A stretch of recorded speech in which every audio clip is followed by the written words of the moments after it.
Ken Jeong became one of the most unique actors in comedy history. And shockingly enough, he wasn't even supposed to go into comedy. Ken was raised and educated to be a doctor, working as a physician and doing stand-up shows after long shifts at the hospital. So how did Ken Jeong even become a comedy phenomenon, stealing the show in some of the biggest comedy films and cult classics of all time, and immortalizing himself in some of the most iconic roles in comedy history? I did not know if I could make it in show business with, my look, which is, I know, hunky. To understand how Ken Jeong immortalized himself in The Hangover and Community, we have to go back. Born in Detroit, 1969, but raised in Greensboro, North Carolina, in a Korean-American household that valued discipline, education, and stability above anything else. His father, who was a professor of economics, represented a very specific version of success, one built on consistency and long-term security. There wasn't much room for risk in his father's model of success. My strict traditional Korean dad who wanted me to be a doctor before I was born. I mean, my parents were not happy. My strict traditional Korean father was like, you bring great shame to Jeong family. And for a long time, Ken followed it exactly. He attended Duke University, where he wasn't studying theater or performance. Instead, he studied pre-med. And this is where something else was quietly developing. He wasn't just a strong student, he was also observant. He noticed behavior, timing, and reactions. He understood how small shifts in tone could change how people responded. This instinct didn't come from medicine. It came from something else entirely. During his time studying at Duke, he began performing stand-up comedy for the first time. Not as a career, but rather as an experiment, a way to test something else and to contrast his very different career in med school. He later doubled down on it, attended medical school at the University of North Carolina at Chapel Hill, and eventually completed his residency in internal medicine in New Orleans. By all definitions, he had made it. He became a licensed physician, working in a profession built on responsibility and trust. But that second life didn't go away. At night, after long shifts at the hospital, he would later go to random comedy clubs around in New Orleans and perform his comedy. My dad's like, it okay, it no silk stocking. The comedy was a lot of Asian and Korean identity jokes, contrasting his main career as a doctor, exaggerated anger and confidence, improv looseness and punchline-heavy material rather than emotional storytelling. His early act leaned heavily into the contradiction of who he was. Because all Koreans are sensitive. Any Koreans in the house? No Korean. We're like the sensitive. We're like, that means hello in Korean, all right? On paper, he was a serious Korean-American physician. During the day, I'm like the guy you see. Hi, I'm Dr. Jeong. I'm your primary care provider. How's your chlamydia? That kind of thing, But on stage, he played against that image. And at night, I'm Dr. Ken. Pimps up, hoes down, west side. Immediately going into comedy from such a contrasting background didn't jumpstart his career and turn his life into a success story. I just didn't know if acting was a viable occupation for the short little Asian actor. Well, didn't your parents? It was a lot of hard work and a lot of resistance. But in 1995, he entered a comedy contest called the Big Easy Laugh-Off, created by Bud Friedman, the founder of improv. It wasn't a guaranteed moment of success. It was rather just a test for Jeong. But the contest, Ken ended up winning it, and from it, more opportunities in the world of comedy opened up. This moment mattered, not because it made him famous, but because it finally gave him evidence that this wasn't just something he enjoyed, it was something he could actually do. And from this point on, the tension in his life became clearer. Medicine gave him stability, and comedy gave him relief. After finally gaining some success in comedy, Jeong would move to Los Angeles to further pursue a career of comedy. Winning the Big Easy Laugh-Off didn't instantly catapult Ken into fame. He still had a lot of work to do. He would keep working as a doctor at the same time as he worked on his stand-up, even as he moved to LA.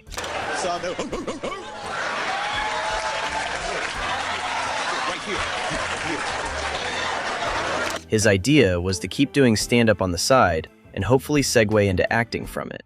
And eventually, countless of hours of stand-up and grinding comedy would finally pay off. Jeong would finally start to get some appearances in TV. At first, it was just small roles in small shows, but he was working his way up. His early years in Hollywood weren't defined by a big break or any big roles in any way at all. They were instead defined by these smaller opportunities. After working his way up for a while, Ken finally found opportunities in shows like The Office and Entourage. He only played in quick scenes as minor characters. I promise it's worth it. Ooh, I can see you walking out of here and you're thrilled with your reading.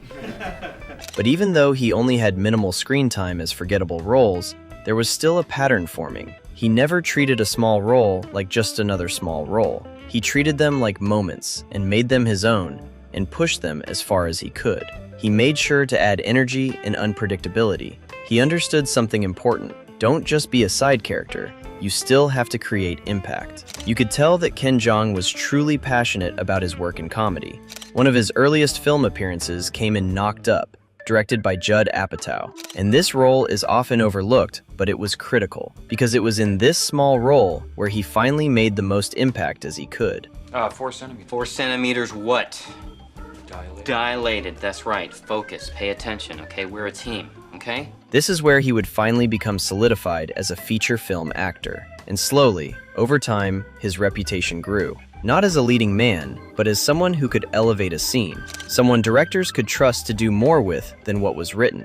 And that reputation led to the opportunity that would redefine everything. In the later 2000s, Jeong had actually quit practicing medicine completely due to his career in comedy doing so well. He had now starred in more and bigger comedy movies, like Step Brothers, Pineapple Express, and Role Models, although still only as smaller roles. Ken was putting his all into this now. But as all this momentum was building up, the worst thing possible happened. His wife, Ken Jeong, was diagnosed with cancer.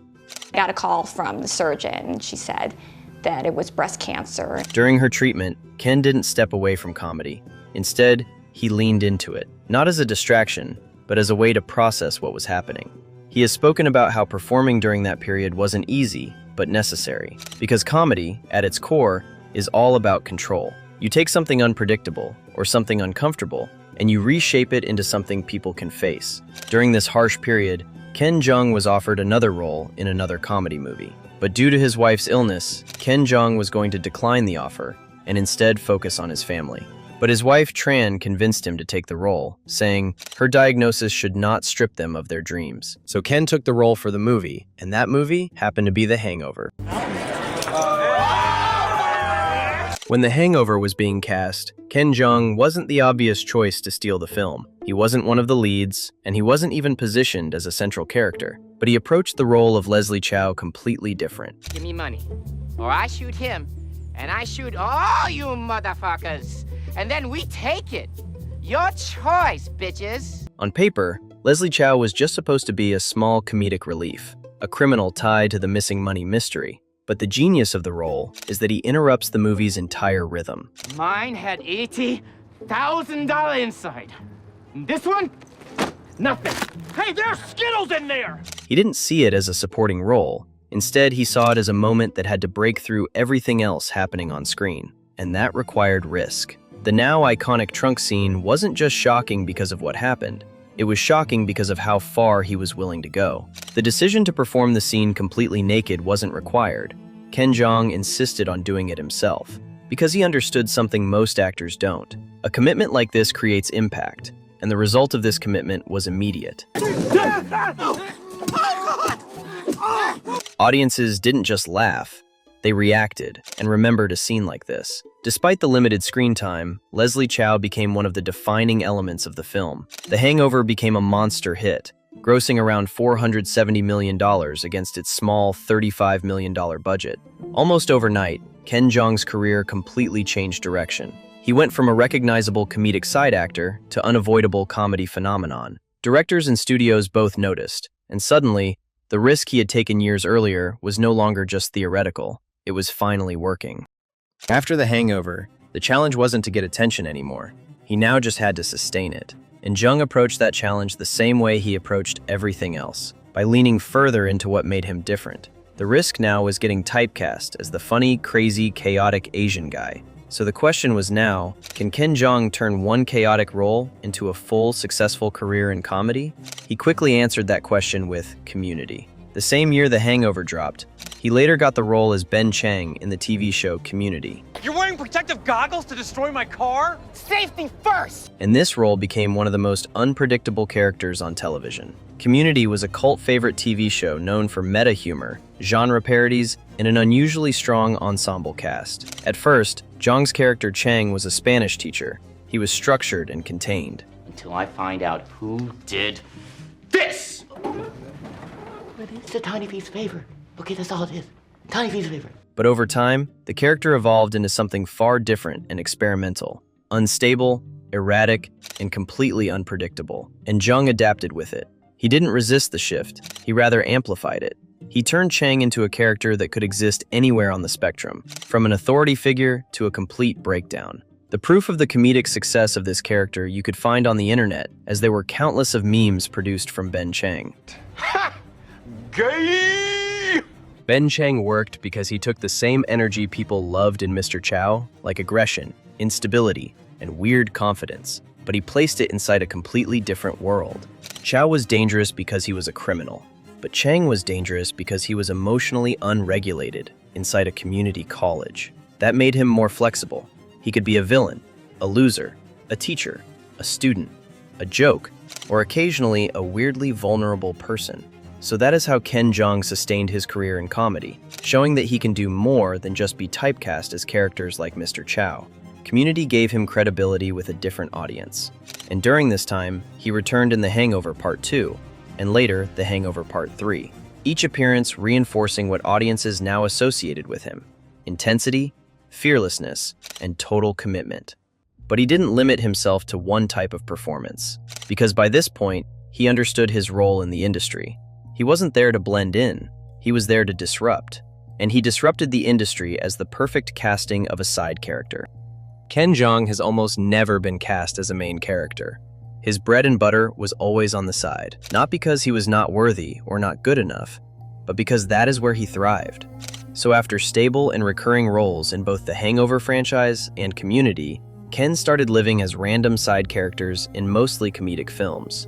He came in for a few minutes and stole the spotlight for that period of time. He had become a guaranteed highlight for any film he became a part of, even if it was just a few seconds. Even in more serious films like Transformers, he managed to become unforgettable in a comedic way. Oh, don't. I'm gonna hit you. I'm gonna hit you right back, son. It's my manifesto. They're whacking us out. Everyone who knows what's on the dark. So after all of these iconic roles he had played in his career, it's safe to say that Ken Jeong had become a comedy phenomenon, always stealing the show as the side character. And by the time he received his Hollywood Walk of Fame star in 2024, the story was no longer just Asian doctor becomes comedian. It was rather a man who became famous for chaos, spent the next decade proving he could build a whole career out of it without letting one character define him completely.